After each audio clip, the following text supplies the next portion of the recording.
Hey everybody, welcome back to the shop. Hey, this is just a quick little tip on a knock sensor on an '89 Chevrolet pickup truck, 350 motor, 5-speed manual transmission.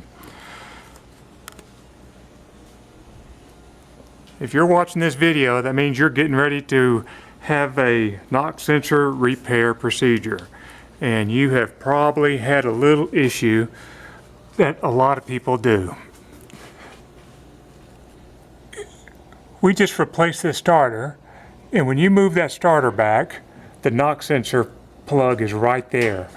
Well, we conveniently snapped it off, being 30 plus years old, and it's still the original one. So we had to replace it. Now it's just a one-wire plug, and it's got a built-in hex head nut on the end of the sensor. So this is what happened to us, and this is how we got it repaired.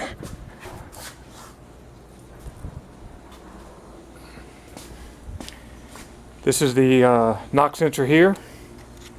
Let's turn this light off here. It's got the little hex head there on top of it. First thing you do is put a socket on it and round it off. And once you got it good and rounded off, you should start running a little hot.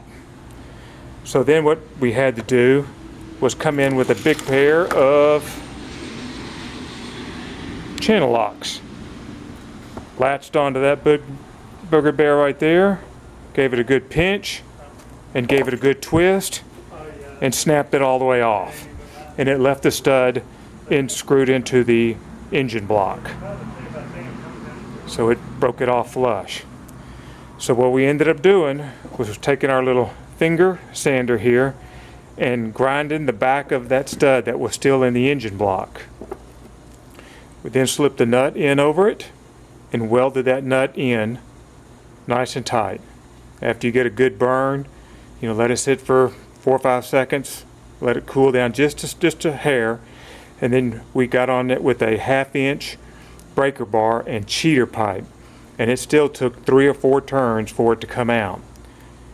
Keep in mind that this screws directly into the water jacket on the block. So when you unscrew it, it's going to start draining on you.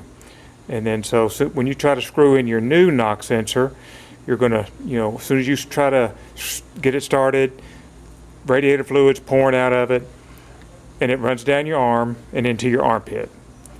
And if you use your other hand to act like a dam, grabbing your other, your wrist, it'll just run down into your other armpit. So wear an old shirt, because it's gonna get wet, I'm afraid. And if you're doing this on your back, I feel sorry for you. But it was in there tight, and that was the only way we were able to get that rascal out. Not much room up in there. I've heard of folks drilling them out and trying to use extractors and stuff like this here, but if you have access to a welder, that is the way to go. So get it screwed in and plug your wire back up. Okay? Hope this helps you. Good luck.